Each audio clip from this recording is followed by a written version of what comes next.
Come away for a moment. Step away from the weight of the day, the noise, the demands, the unspoken burdens. Let them settle. Let the world grow quiet around you and within you. This is a space of stillness. Here, in the hush of the evening or in the early watch of morning, come to a place where peace flows like a gentle river. A place where your soul is invited to breathe, to listen, and to be nourished by something eternal. What if the path to true blessing isn't what we expect? What if it isn't found in striving or accumulation or image, but in poverty of spirit, in meekness, in mercy? What if joy is found in mourning? What if the most powerful thing in the world is a heart surrendered to God? These are the mysteries we're about to enter. Tonight, we open the Gospel of Matthew, chapter 5, a chapter that begins what has been called the most famous sermon ever spoken, the Sermon on the Mount. Words spoken by Jesus, not to kings or scholars, but to everyday people gathered on a hillside, longing to be taught, to be healed, to be seen. This chapter is the beginning of that moment. Not just a teaching, but a reordering of reality. The words you are about to hear are not ordinary words. They carry within them the sound of heaven. They're the breath of divine truth spoken into the dust of everyday life. They turn the world upside down and right side up. They call the weary soul home. This is Biblescope, a quiet place to find light, truth, and purpose through Scripture. Bible in Voice offers peaceful, narrated readings of the Word to reflect, to rest, to pray. Whether you're drifting off to sleep or beginning a moment of sacred stillness, these words are here to gently accompany you. So take this time for yourself and your spirit. Let the sound of the Scriptures become a sanctuary, a rhythm, a whisper of grace. There is no commentary here, no interpretación, only the Word itself, read slowly, peacefully, with space to breathe between each line. This is the sound of God's voice, written and preserved for generations, and now gently spoken to you. In just a few moments, we will begin the full reading of Matthew chapter 5. But before we do, a simple invitation. Let your heart stay open until the final word. Stay with us all the way to the end. Let the Beatitudes, the salt and light, the gentle warnings and quiet commands of Christ wash over your spirit. Let them settle deep. This isn't a lecture. It's not noise. It's not performance. It's an invitation to listen, as if Jesus were speaking softly on a quiet hillside, and you were among those first gathered at his feet. Listen not with your ears only, but with your heart, with your imagination, with your longing, because these words are for you. They were always meant for you. So, find a resting place. Lay down what you're carrying. Let the word dwell in you richly tonight. And as we begin, remember, there is beauty in the broken path. There is blessing in surrender. And there is a kingdom waiting for those who dare to believe the upside-down way is the way home. Welcome to Matthew 5. Welcome to the Beatitudes. Welcome to Biblescope. Now, let us listen to the words of Jesus. Matthew, chapter 5, from the Gospel according to Matthew. The words of Jesus spoken on a mountain. And seeing the multitudes, he went up into a mountain. And when he was set, his disciples came unto him. And he opened his mouth and taught them, saying, Blessed are the poor in spirit, for theirs is the kingdom of heaven. Blessed are they that mourn, for they shall be comforted. Blessed are the meek, for they shall inherit the earth. Blessed are they which do hunger and thirst after righteousness, for they shall be filled. Blessed are the merciful, for they shall obtain mercy. Blessed are the pure in heart, for they shall see God. Blessed are the peacemakers, for they shall be called the children of God. Blessed are they which are persecuted for righteousness' sake, for theirs is the kingdom of heaven. Blessed are ye when men shall revile you, and persecute you, and shall say all manner of evil against you falsely for my sake. Rejoice and be exceeding glad, for great is your reward in heaven. For so persecuted they the prophets which were before you. Ye are the salt of the earth. But if the salt have lost his savor, wherewith shall it be salted? It is thenceforth good for nothing, but to be cast out and to be trodden under foot of men. Ye are the light of the world. A city that is set on an hill cannot be hid. Neither do men light a candle and put it under a bushel, but on a candlestick, and it giveth light unto all that are in the house. Let your light so shine before men, that they may see your good works, and glorify your Father which is in heaven. Think not that I am come to destroy the law or the prophets. I am not come to destroy, but to fulfill. For verily I say unto you, till heaven and earth pass, one jot or one tittle shall in no wise pass from the law, till all be fulfilled. Whosoever therefore shall break one of these least commandments, and shall teach men so, he shall be called the least in the kingdom of heaven. But whosoever shall do and teach them, the same shall be called great in the kingdom of heaven. For I say unto you, that except your righteousness shall exceed the righteousness of the scribes and Pharisees, ye shall in no case enter into the kingdom of heaven. Ye have heard that it was said by them of old time, Thou shalt not kill, and whosoever shall kill shall be in danger of the judgment. But I say unto you, that whosoever is angry with his brother without a cause shall be in danger of the judgment. And whosoever shall say to his brother, Raca, shall be in danger of the council. But whosoever shall say, Thou fool, shall be in danger of hell fire.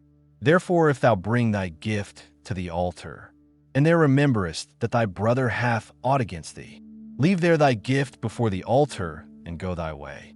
First be reconciled to thy brother, and then come and offer thy gift. Agree with thine adversary quickly, whiles thou art in the way with him, lest at any time the adversary deliver thee to the judge, and the judge deliver thee to the officer, and thou be cast into prison. Verily I say unto thee, thou shalt by no means come out thence, till thou hast paid the uttermost farthing. Ye have heard that it was said by them of old time, Thou shalt not commit adultery. But I say unto you, that whosoever looketh on a woman to lust after her, hath committed adultery with her already in his heart. And if thy right eye offend thee, pluck it out and cast it from thee. For it is profitable for thee that one of thy members should perish, and not that thy whole body should be cast into hell. And if thy right hand offend thee, cut it off and cast it from thee.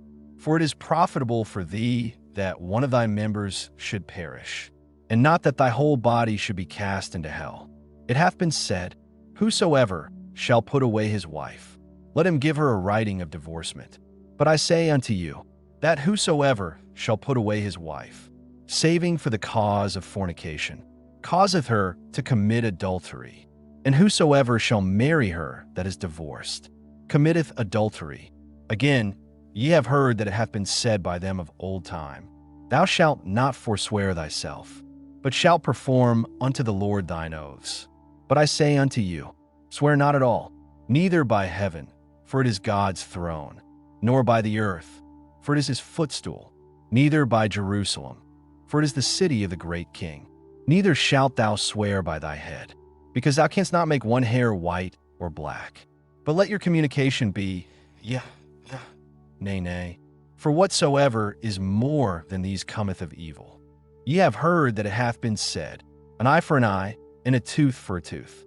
But I say unto you, that ye resist not evil. But whosoever shall smite thee on thy right cheek, turn to him the other also. And if any man will sue thee at the law, and take away thy coat, let him have thy cloak also. And whosoever shall compel thee to go a mile, go with him twain. Give to him that asketh thee, and from him that would borrow of thee turn not thou away. Ye have heard that it hath been said, Thou shalt love thy neighbor, and hate thine enemy. But I say unto you, love your enemies, bless them that curse you, do good to them that hate you, and pray for them which despitefully use you and persecute you, that ye may be the children of your Father which is in heaven. For he maketh his sun to rise on the evil and on the good, and sendeth rain on the just and on the unjust. For if ye love them which love you, what reward have ye? Do not even the publicans the same? And if ye salute your brethren only, what are ye more than others? Do not even the publicans so? Be ye therefore perfect, even as your Father which is in heaven is perfect. This is the word of the Lord. Peace be upon those who hear it, The morning light began to stretch across the hills of Galilee. A quiet mist rose above the ground, like a veil between the heavens and the earth. Dew clung to blades of grass. The wind was still, holding its breath. And there, in the quiet distance, a figure began to climb. Jesus, no grand announcement, no throne, no stage, only a teacher walking slowly, deliberately toward higher ground. The people watched. Some had followed him for days. Others had just arrived, drawn by stories carried from town to town like whispers on the wind. Stories of healing, of power, of gentleness, of authority. And so they came. From villages, from cities, from places far and near. Some limped. Some carried children. Some were silent, carrying wounds they couldn't name.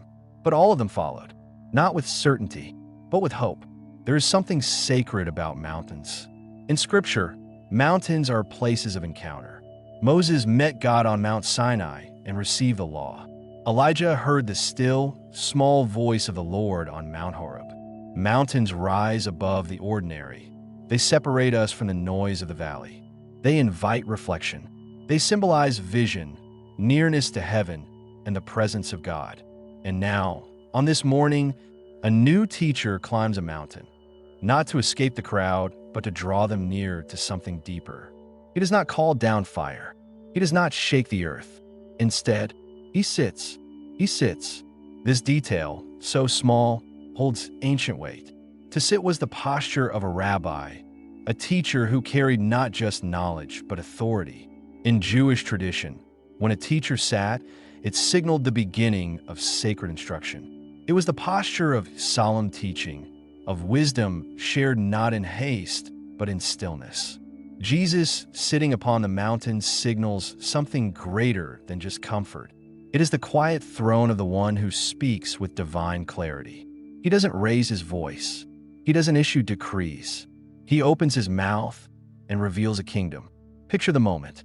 Thousands gathered on the slopes, some close enough to see his face, others in the distance, leaning forward to hear the sound of his voice carried on the breeze. And they wait. The world they live in is heavy with Roman rule, religious division, sickness, poverty, violence, and longing. They are people caught between systems they cannot control and desires they cannot name. They come not just for healing, but for meaning, for clarity, for hope. And here on this hillside, the voice of God begins to speak again, not through thunder, not through stone tablets, but through the Word made flesh. This moment is not accidental. Matthew, the gospel writer, does something profound here. He positions Jesus as a new Moses. Just as Moses ascended Mount Sinai to receive the law of God, Jesus now ascends this unnamed mountain to reveal the heart of the law, not written on stone, but spoken in spirit. But while Moses brought the law down to the people, Jesus brings the people up to receive it. And what he speaks next will not be a list of legal codes. It will not be rules carved in cold stone. It will be blessing. It will be upside-down truths. It will be an invitation into a kingdom that does not resemble the world they know. But before he speaks, there is stillness, the hush before revelation. Imagine the anticipation. Birdsong in the background, the shifting of sandals on grass, a mother holding her child closer, the curious lean in, a breath held, waiting for the first word. And then, blessed are the poor in spirit. Jesus begins not with command, but with compassion. Not with demand, but with declaration. He begins not by telling the people what they must do, but by revealing who is already blessed in the eyes of God. This is the setting of the Beatitudes.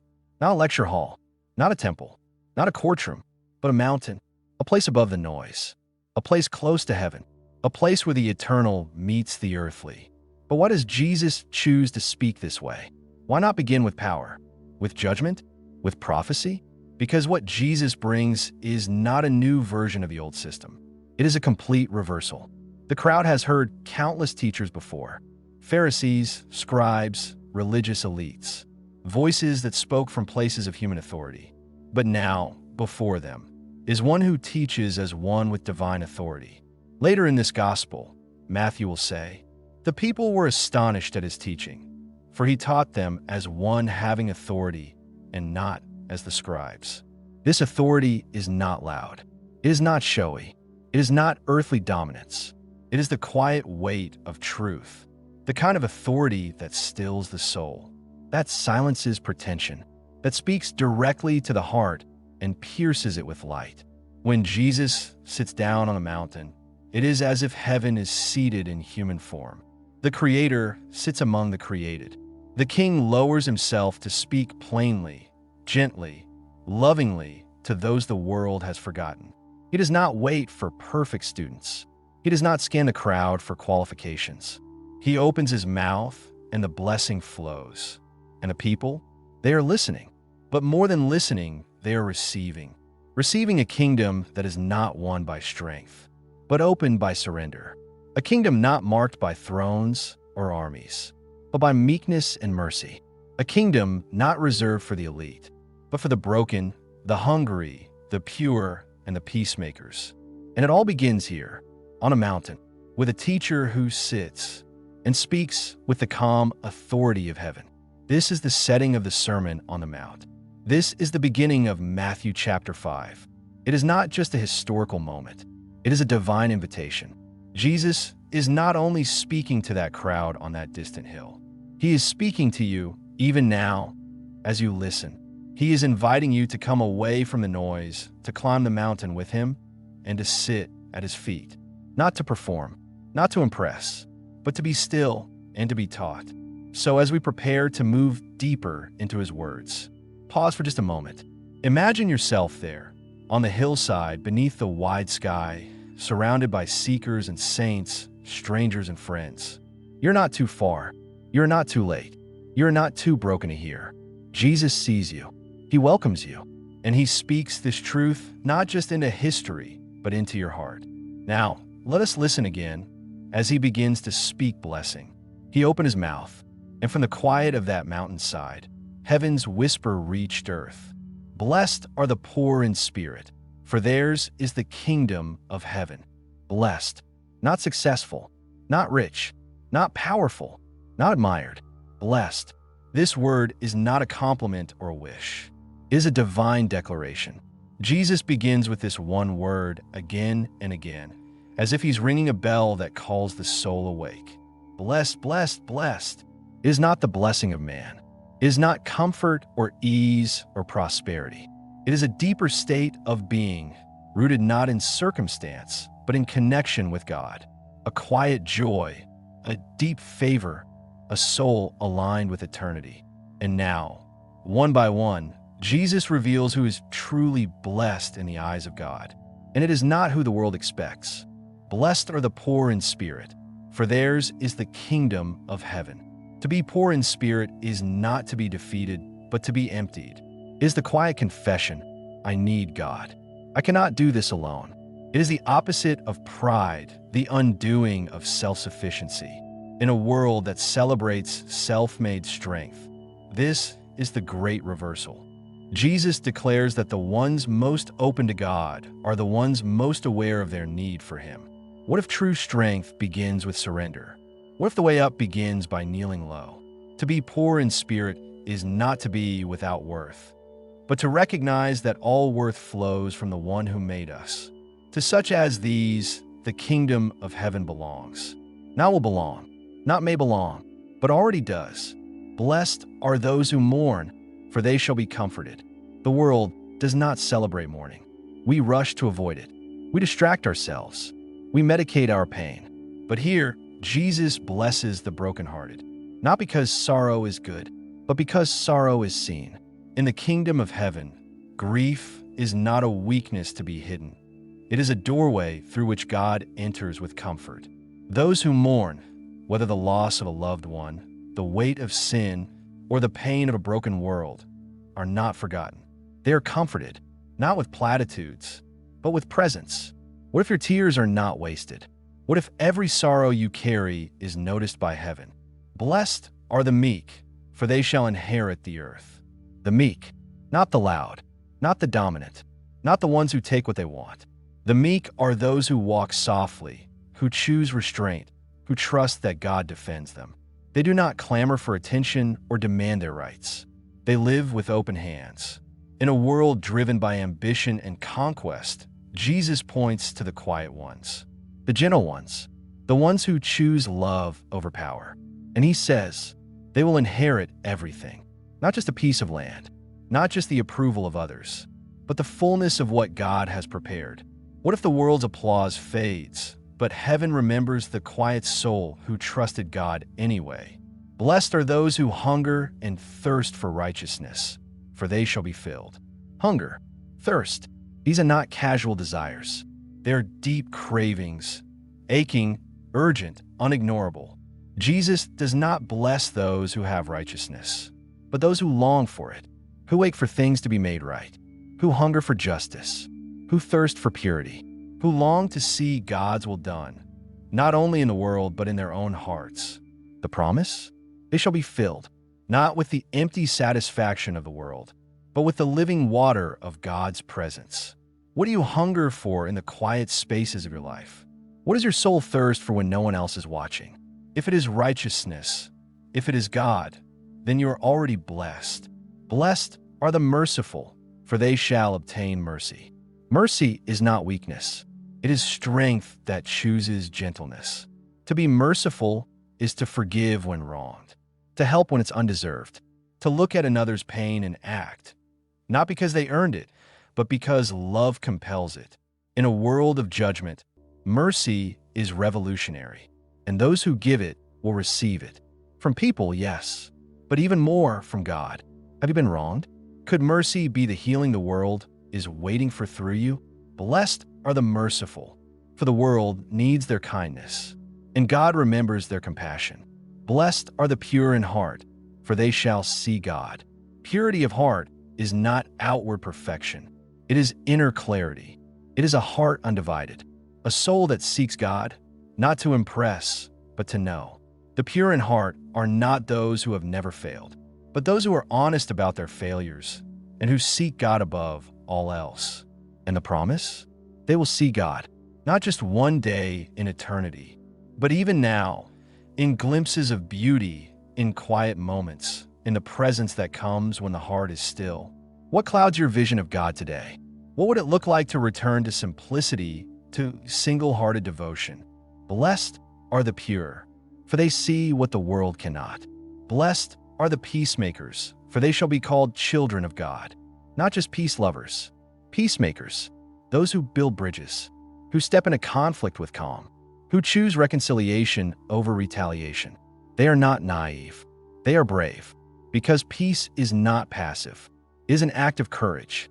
Peacemakers resemble their Father, because God is the first peacemaker.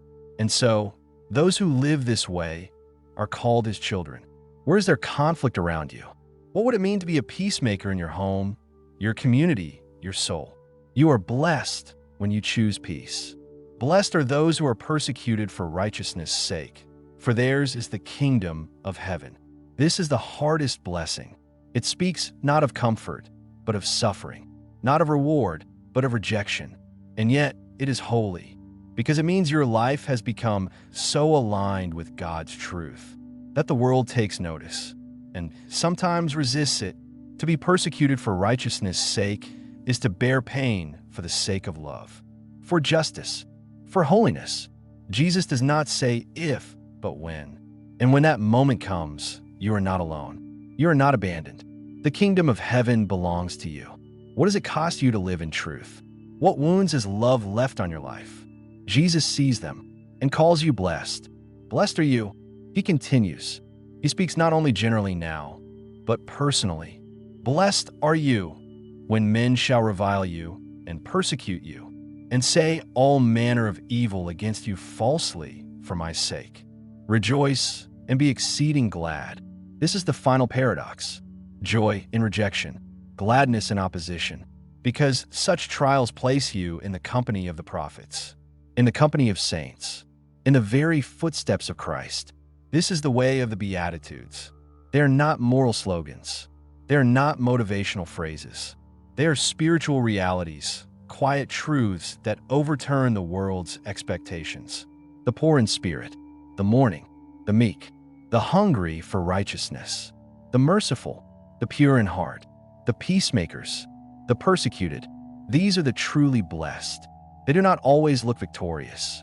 They may not have fame, wealth, or ease, but their lives shine with the light of another world. So pause for a moment. Read them again. Let them echo. Which one speaks to your heart tonight? Which one gently convicts you or quietly comforts? What part of your soul is God speaking to through these upside-down blessings? You do not need to strive to enter the kingdom. You only need to listen, to open, to receive.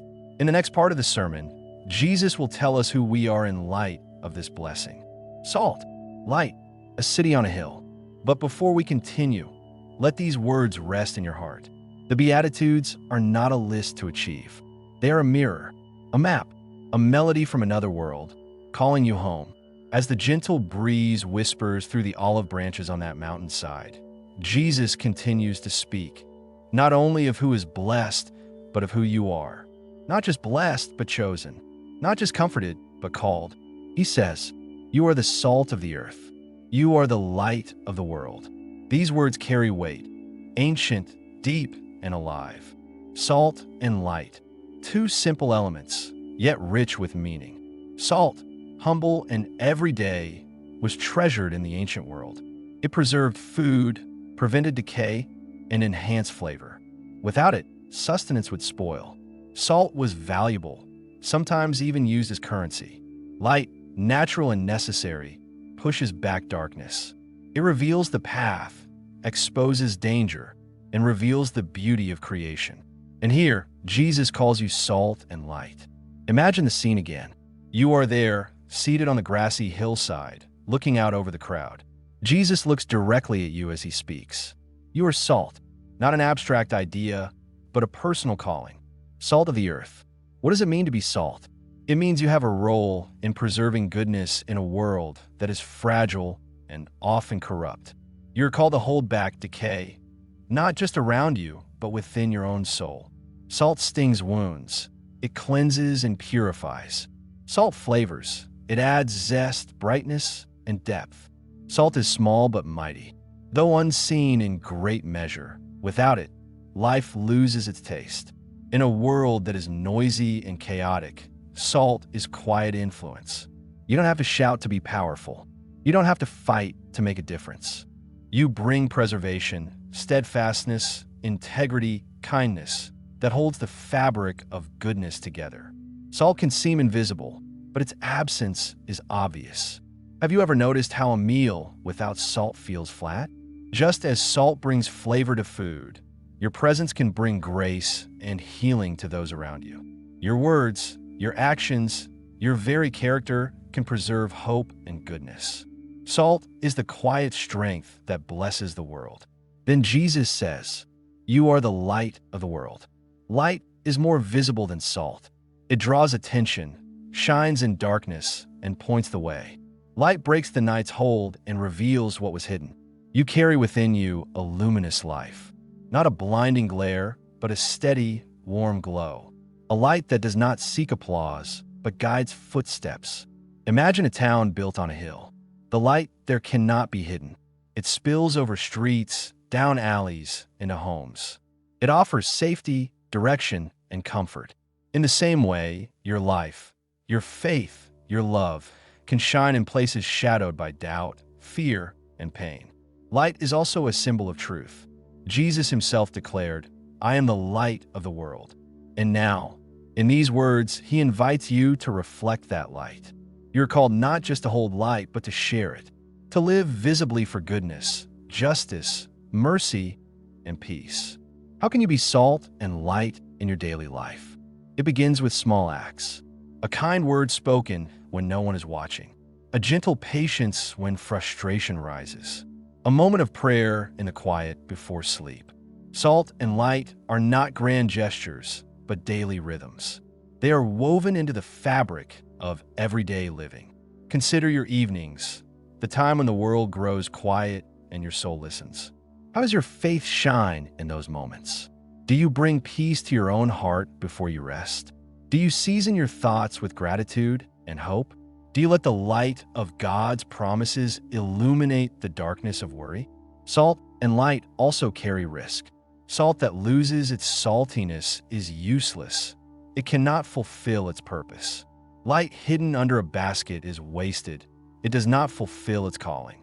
Jesus warns us, if salt loses its flavor, how shall it be seasoned? Nor do people light a lamp and put it under a basket, but on a lampstand. There's a quiet courage in this call. To be salt and light means to resist the pull to conform, to be different, to live in ways that may seem strange or inconvenient, to be bold in kindness, persistent in prayer, faithful in love. In the midst of a noisy world, where darkness often seems to win, the call to be salt and light is a call to faithful presence, to be a quiet beacon, to be an unseen but powerful agent of grace. This calling extends beyond individual action. Together, salt and light form a community, each believer adding flavor and brightness to the whole. A community whose very existence testifies to the kingdom of God. You're not alone in this. The one who called you is with you. He is the light that no darkness can overcome. He is the salt that preserves and heals. And he has given you a share in his mission. As you contemplate this calling tonight, reflect. Where's your light shining? Or might it be dim? How can you embrace your role as salt in the world? Perhaps this is a moment to quiet your heart and ask God, show me how to be a faithful light. Help me to season this world with your grace. The mountain teaching continues. Jesus will remind us that salt's true power lies in preserving holiness. That light's true purpose is to reveal God's glory. But for now, rest in this truth. You are chosen. You are blessed. You are salt and light. When you're ready, we will move deeper into the heart of the Sermon on the Mount, the call to righteousness that goes beyond the surface, reaching into the soul itself. On that quiet mountainside, Jesus does not stop with blessings and calling. He turns now to the heart of the law, the ancient commandments that shaped a people, that set boundaries between right and wrong. But his voice is different, not harsh, not condemning, but illuminating, expanding. He says, "Do not think that I have come to abolish the law or the prophets. I have not come to abolish them, but to fulfill them." This is no mere reminder of rules. It is a call to transformation, to something deeper, to a righteousness that flows, not from obligation, but from the heart. Jesus invites us into a new way of living, a way that does not simply obey the letter of the law, but embraces its spirit. He begins with anger. You have heard that it was said to those of old, "You shall not murder, and whoever murders will be liable to judgment." But I say to you that everyone who is angry with his brother will be liable to judgment. Here, Jesus pulls back the curtain.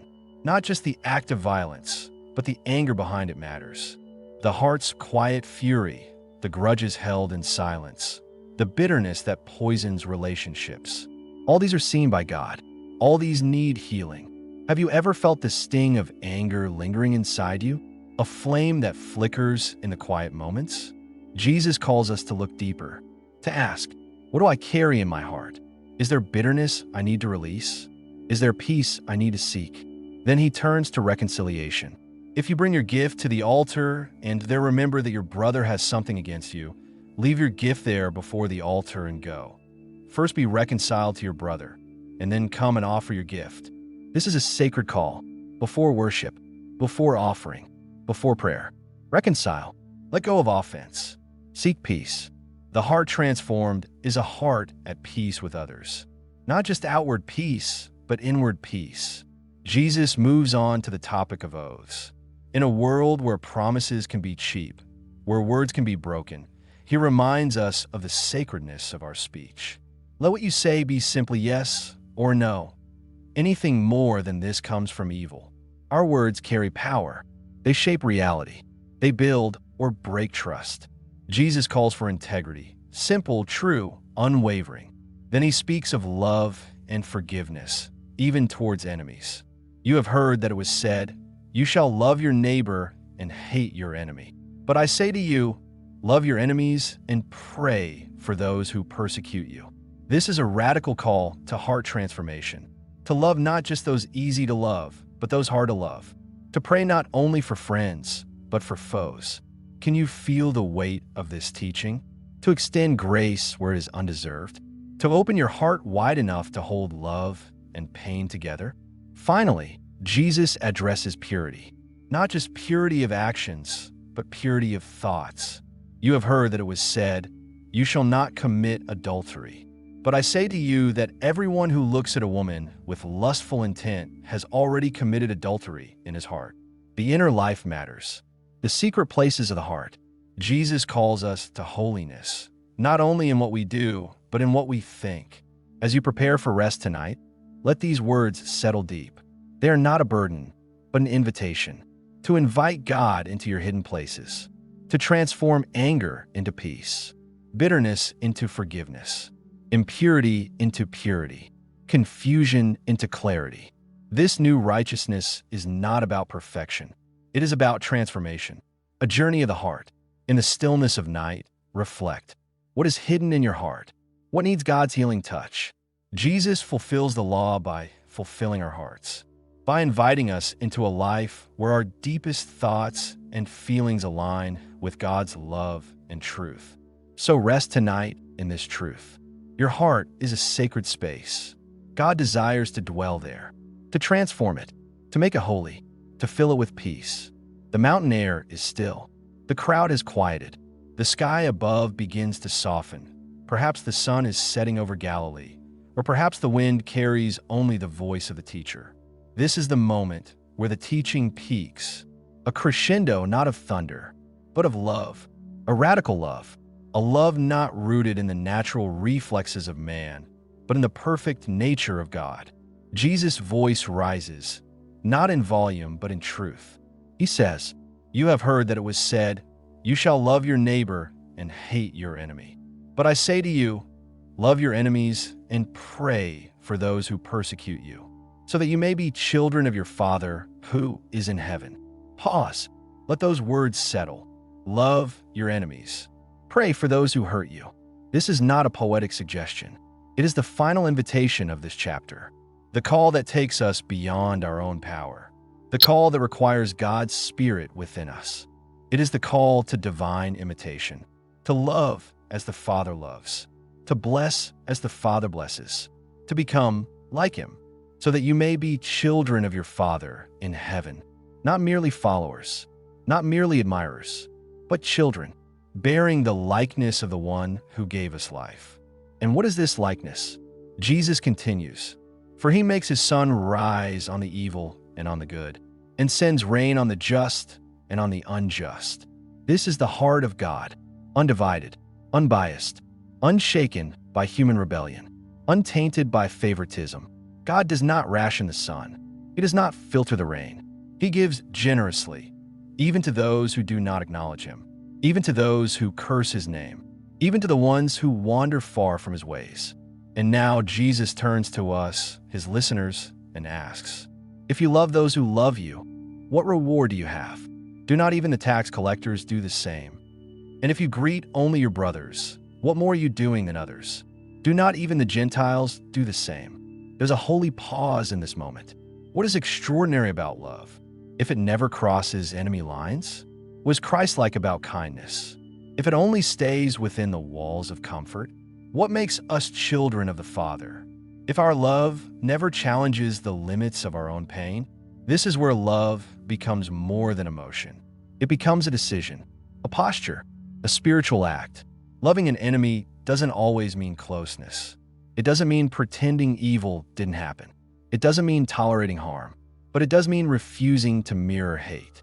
It means choosing the higher road of mercy. It means lifting the other to God in prayer, even when the heart is still trembling. What would it mean to bless someone who has cursed you? To pray for someone whose name brings pain? To release vengeance and ask instead for their healing? These are not easy questions, but they are holy ones. This love is not weakness. It is strength that the world cannot comprehend. It is not passivity. It is power, God's power, expressed through gentleness. And then, Jesus says something even more startling. "You therefore must be perfect, as your heavenly Father is perfect. At first, this sounds impossible. Perfect? How? We are flawed. We stumble. We forget. We fail. But this word, perfect, is deeper than moral flawlessness. The Greek word used here is teleos, meaning complete, whole, mature in purpose. Jesus is not calling us to impossible perfection. He is calling us to wholeness of love, a love that is not partial, not fragmented, not divided between friend and foe, but complete. To love like this is to be complete, to mirror the love of the Father in heaven, who gives light and rain without asking first. Do you deserve it? Can you imagine what would happen if just one heart began to love this way? Can you imagine the healing that could flow? Think now of someone who has hurt you, someone whose actions brought real pain. A word, a silence, a betrayal. What would it mean just to whisper their name in prayer? Not for reconciliation, not even for closeness, but simply for peace. That God would meet them, that they would be healed, that your heart, too, could rest. This is divine invitation. This is the mountain's greatest call. The Beatitudes began with blessing. Then came identity, salt and light. Then came inner transformation, anger, purity, integrity, and peace. And now love. Not easy love, not comfortable love, but love that echoes the cross. As the sun dips behind the hills and the crowd falls silent, the weight of his words lingers. No commentary needed, no embellishment, just truth, soft as a breeze, sharp as light.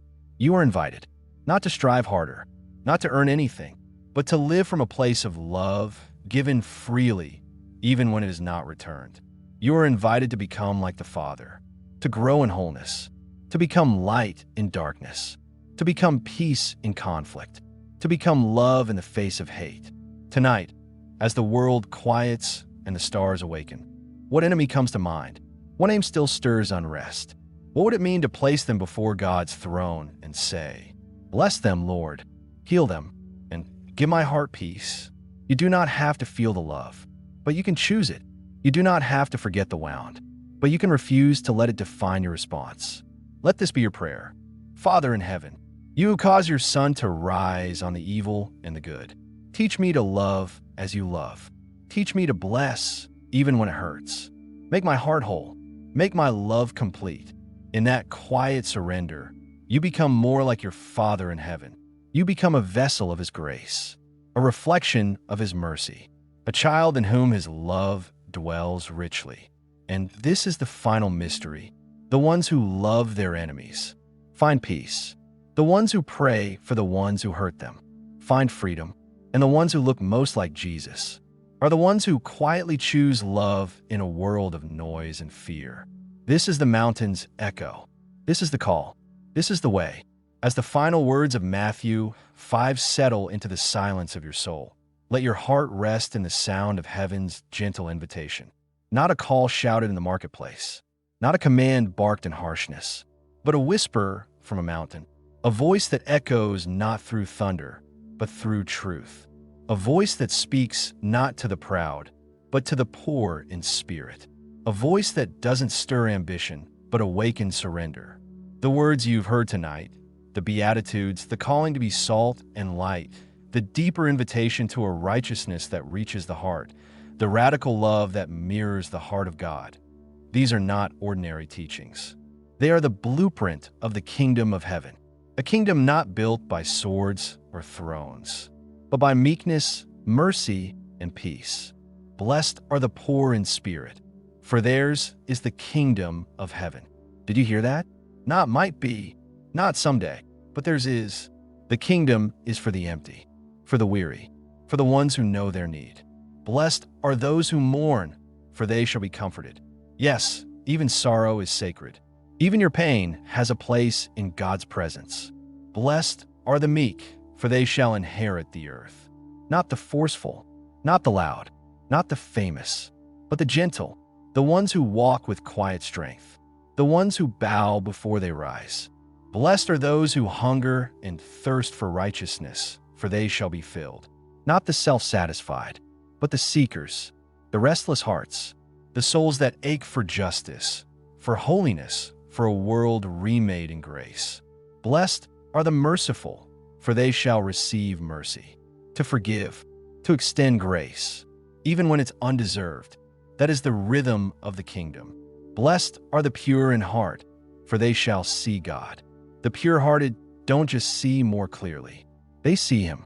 Blessed are the peacemakers, for they shall be called sons of God. To bring peace where there is conflict, to sow calm in chaos, is to bear the name of your Father. Blessed are those who are persecuted for righteousness' sake, for theirs is the kingdom of heaven. Even when misunderstood, rejected, or wounded, you are not alone. You are blessed. These words are not ancient poetry. They are present truth. They are alive in your breath, your choices, your thoughts, your prayers. Tonight, as you listen in the stillness of your room or on a quiet walk, let these blessings become your own. You don't have to strive. You don't have to pretend. You don't have to be perfect. You only have to be open. Open to the blessing of being emptied. Open to the journey of transformation. Open to the call to love where love feels impossible. Open to the Spirit of God shaping you from the inside out. You've heard the voice of the one who ascended the mountain, but descended into your humanity. He who taught with authority, also wept, also served, also suffered, also forgave.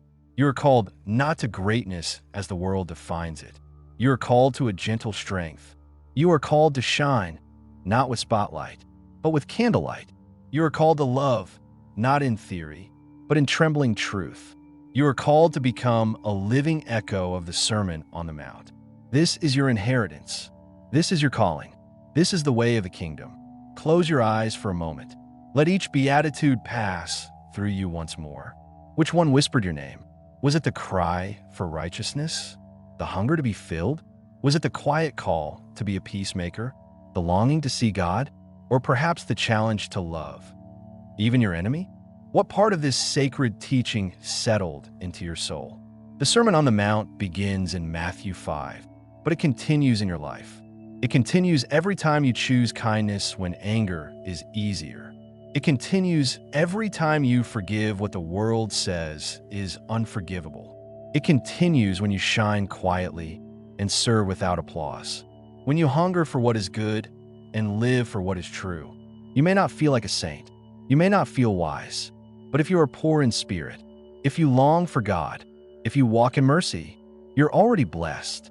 You're already being formed into the image of Christ. This is the mystery of the mountain. Those who are emptied are filled. Those who bow are lifted. Those who lose their lives for love find them again, brighter than before. So now, beloved listener, before we part, let the word you've heard today dwell in you richly. Let quiet your soul. Let awaken your spirit.